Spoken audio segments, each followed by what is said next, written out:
Welcome back, viewers. You are still tuned in to Prime Live. We are on your screens Monday to Friday between the hours of 6 and 8. Now, what you can look forward to is your weekly dose of tech talk, not TED talk, tech talk with our resident tech specialist, Brendon Peterson.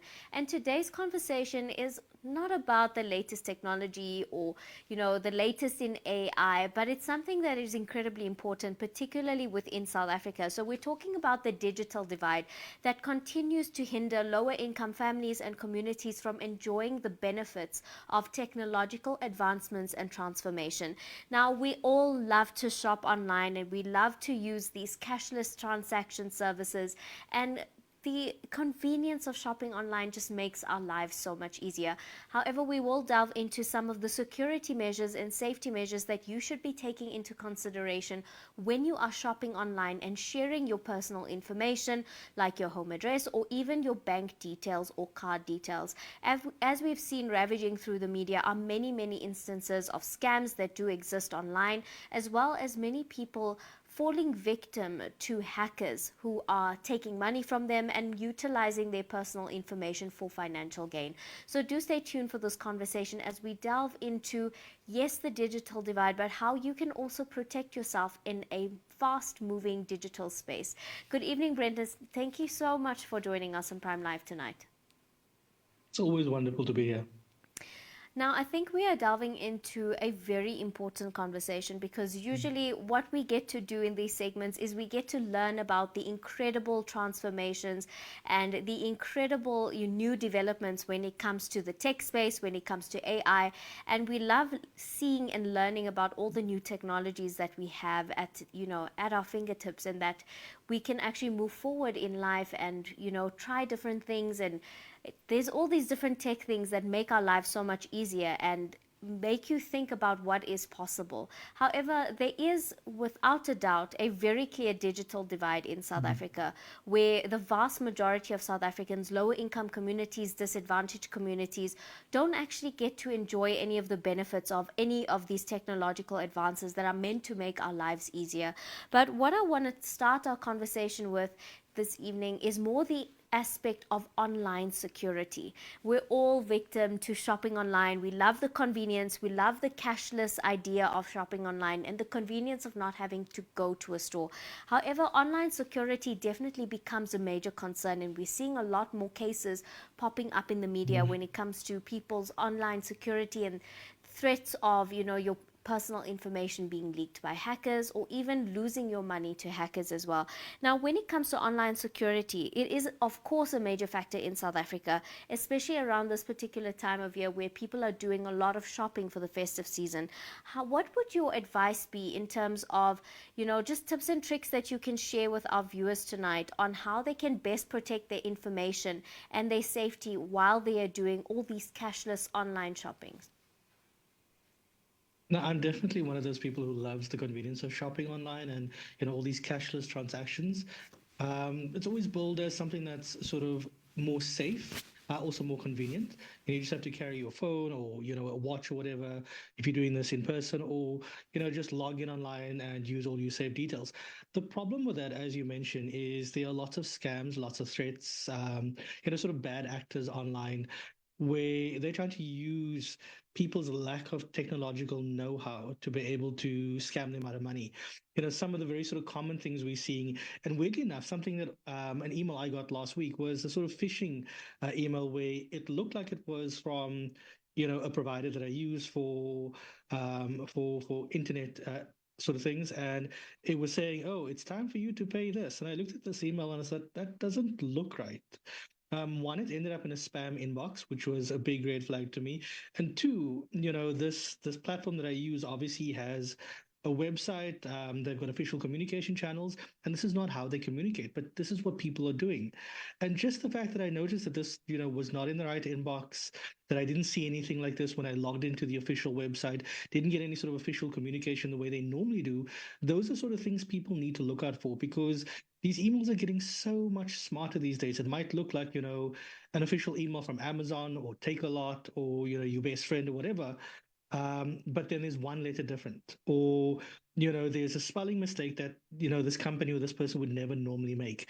Those are little ways that sort of give away that something is not right here. And also, as I say, with that internet provider of mine, a lot of these companies have official websites, official communication channels that you normally have to log into. So if you get an email, if you get an SMS, if you get a WhatsApp, and you're not sure, especially from a company, and you've got an account with them, you've done business with them, log into that account and actually go and check and see, before clicking on anything in that email, in that WhatsApp, log into that account separately and actually go and check and see, because, that's another telltale way to check and see. But I mean, if you're going onto a website, a great example is in the browser. Um, Let's use INX Prime as an example, inxprime.com. If you look at the left hand side of that in the browser, there's a padlock icon, and that padlock icon means that the site that you're on is secure. So those are some of the very, very easy ways to sort of avoid, being sort of hacked, being compromised. But also other things like don't use, public Wi-Fi if you don't have to, and if you do have to, don't log into things like banking apps and that sort of thing. So it's those sort of very, to many of us who use tech all the time, very obvious things, but to the average person, or when you're in a hurry, unfortunately, these things are things you overlook, unfortunately, way too often. Thank you for sharing that with us. And I think it's so important what you've mentioned is that we have a tendency to miss those minor details. And I completely agree with you. I've been victim of receiving many a spam email, and they look very, very real. They copy the backdrop, they copy the font, and it makes it Mm, seem absolutely so believable. And like you said, these scammers and hackers are definitely getting more creative in terms of the avenues with which they are approaching you. And they're often approaching you from the perspective of contacting you on behalf of your bank, and you'll find, okay, that is my bank, yeah. or via platforms that you regularly purchase on. So it's easier for you to fall prey to the scam because you're missing those minor details. Like you said, coming to think of it now, if I go to any email even in a spam box, I might not even be able to pick up the small tiny spelling errors and Mm. things like that. And that's, I think, how we are able to fall victim to these scams. But like you said, if something doesn't feel right and doesn't look right, probably your instincts are correct, and do your research first Yeah. before clicking on any of those dangerous links. But also when it comes to online security, and I know we're probably all victim of this or we've probably all been guilty of doing this at some point in our lives. When it comes to passwords and having strong passwords, can you talk us through the importance of having a strong password? I know a lot of us are using birthdays and best friends' birthdays and Mm. names, and then we're probably also using the same password across multiple different platforms. So if you can just take us through the importance of a password and how important it is to have a strong password, and then also activating those two-factor authentication platforms Mm. that different websites have, that different shopping platforms also have, just to further protect your online security. Yeah, the password thing is quite a fun one, because every year there's a sort of release that comes out about the most commonly used passwords worldwide, and the word password is always in the top 10, usually in the top 5. And every year, I think those of us in tech always wonder, how do people keep doing this? But I also understand that, having a different password for every single website, it's hard to keep track of. That's why, there are passwords sort of tools. If you look at the latest version of iOS, they've actually built out a password app, which used to be built into, iOS itself. It's now as a standalone app. So that'll remember all of your stuff for you. And obviously to get in, it's using biometric authentication. So that's keeping it nice and safe and secure. But in terms of that sort of thing, if can't either be bothered to make up a different password for every site, which I don't blame you, use something like those password apps, because they will generate a password for you associated with that sort of website or that app or whatever. And obviously, that is locked down again behind either separate password, behind biometric authentication, or two-factor authentication. In terms of passwords, though, just some tips and tricks. Use very complex passwords. Don't use like four-letter or four-number sort of passwords if you can. Use what we call passphrases. So instead of just saying, the password is password, you can say, I don't know, just bad example, my favorite ice cream is chocolate, or my favorite this is whatever. So you use one phrase instead of just one word, which makes it a little bit more complex. Um, what's also nice is platforms like Microsoft, so Windows, iOS and Mac OS, even Google with Gmail, with the Chrome browser, if you have a Google account, what they do is they'll actually tell you, listen here, you've got a compromised password, or you've used this password multiple times for multiple sites, multiple apps. You may want to change this. So that's a nice alert that you're getting from most of these platforms we're all using. In terms of two-factor authentication, this is also very useful for social media, especially Instagram accounts, especially something where you're making a living on a social media platform. Use something like an authenticator from either Google Authenticator or Microsoft Authenticator, where you've got a separate app. And again, if you have an iPhone, this is also built in as a feature with their passwords, where you can have a code that's got to be generated. So you enter your password, or you enter your biometrics, and then you've got to enter a code that gets sent to either that app or to your phone or a device that you've designated to get that code on. And only once you've entered that code and obviously the correct password are you able to get access to the accounts. And one thing I just want to mention is you mentioned banking. That's obviously one of the big ones.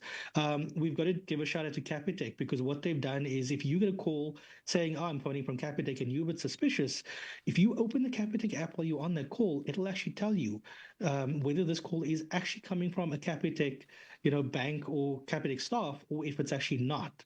So I think that's a great feature, and I wish more companies would integrate things like that. I think that's an incredibly innovative feature.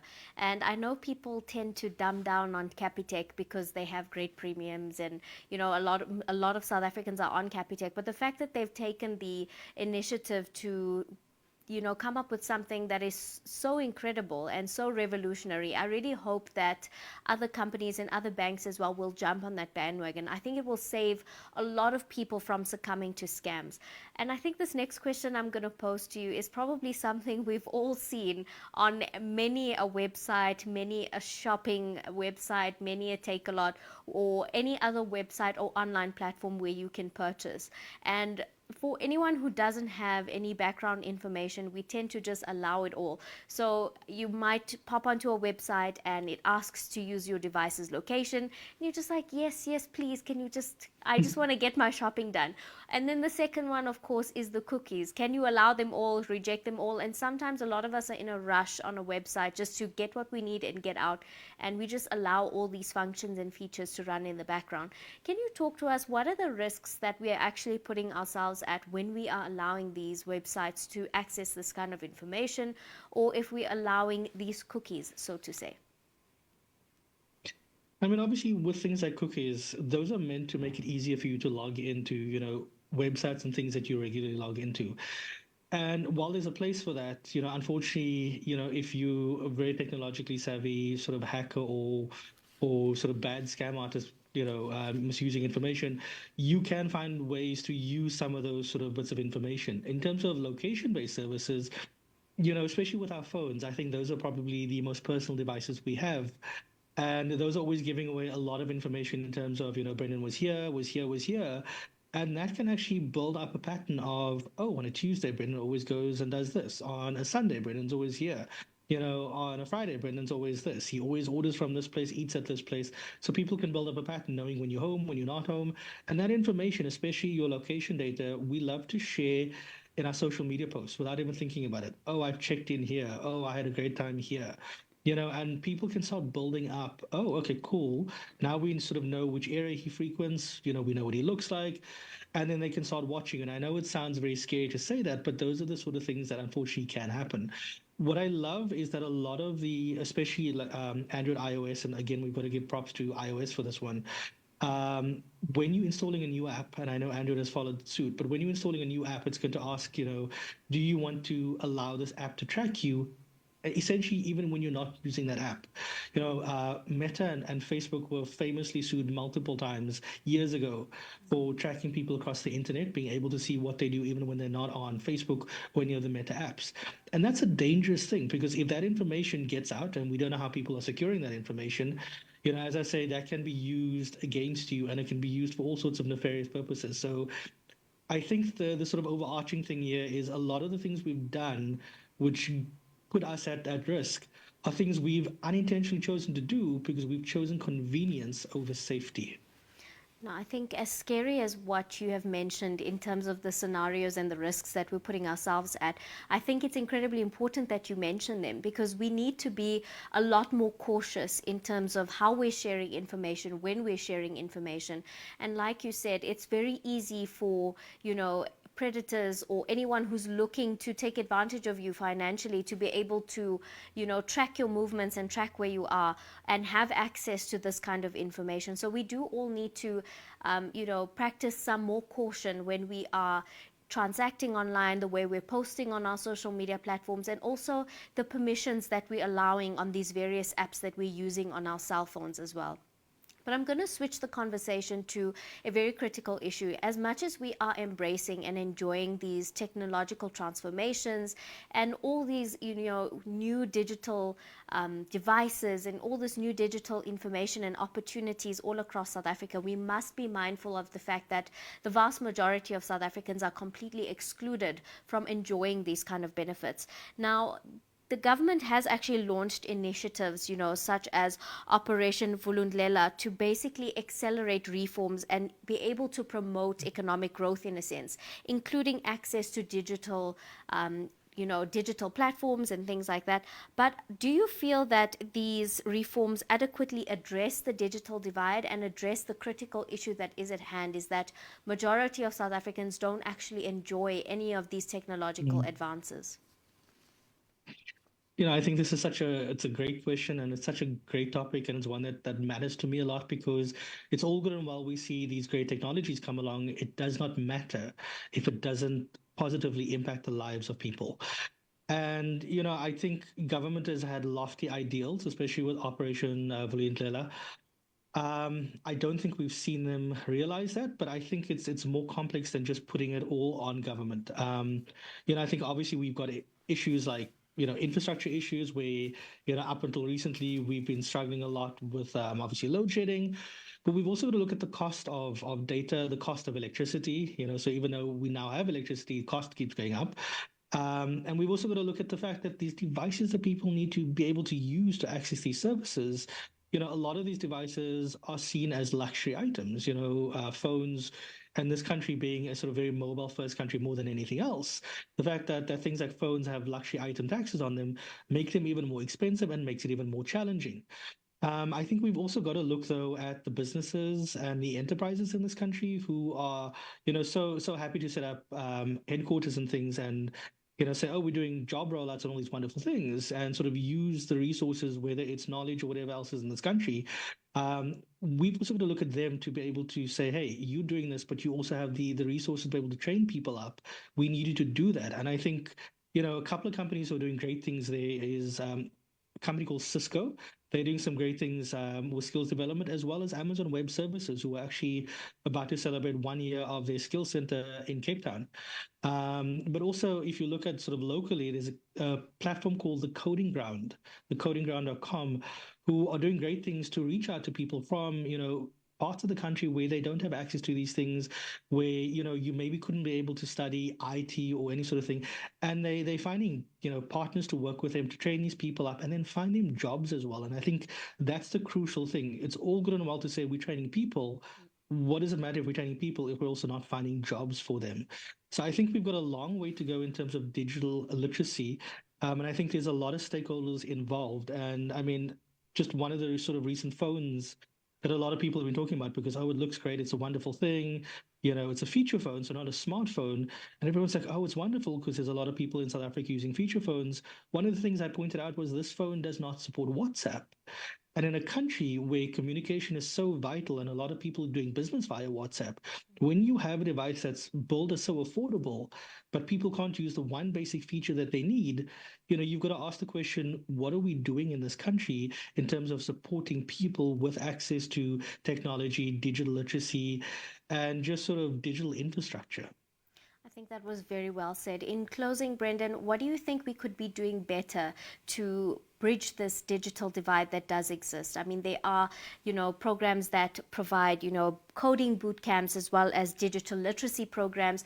But what can we do as a country? What can we do better to provide and create this country where everyone has equal access to the amazing technological advances that make our lives easier? I think there's so many things, but I think one of the simplest things is obviously, supporting these coding boot camps. Things like the Coding Ground, definitely support them. But also in terms of technology, if you have old tech that you're trading in or you sort of upgrading, there are companies that will take your old tech that will sort of refurbish it and then distribute it to people in need. Acer, the laptop company, is one of the great ones where they do recycling. They've got great initiatives. I know Honor, the smartphone brand, is also doing wonderful things, not in exactly the same space, but similar spaces. So, speak to the Vodacom, speak to, the iStores, find out what are they doing with the device when you trade it in. Find ways to donate to local charities where they can find a way to use your device for someone, who's never been able to access it. And at least, you've done something that may not solve everyone's problem, but it's a step in the right direction. And I think we just need more of that. Brendon, thank you so much for joining us this evening and for shedding some light on how we can stay safer on online platforms, especially when it comes to online transactions. But also, thank you so much for sharing more information on the great digital divide that does exist in South Africa and how we can actually play our small part by bridging that gap. Thank you for joining us. Thank you so much for having me. Viewers at home, that was our resident tech specialist, Brendon Peterson. Remember, how you can contribute to ending the digital divide is, if you're not using a device, try and see if the company will refurbish it and give it to someone in need. We can all play our part in creating a better South Africa. But on that note, it is time for us to head over to an ad break, and we'll come right back.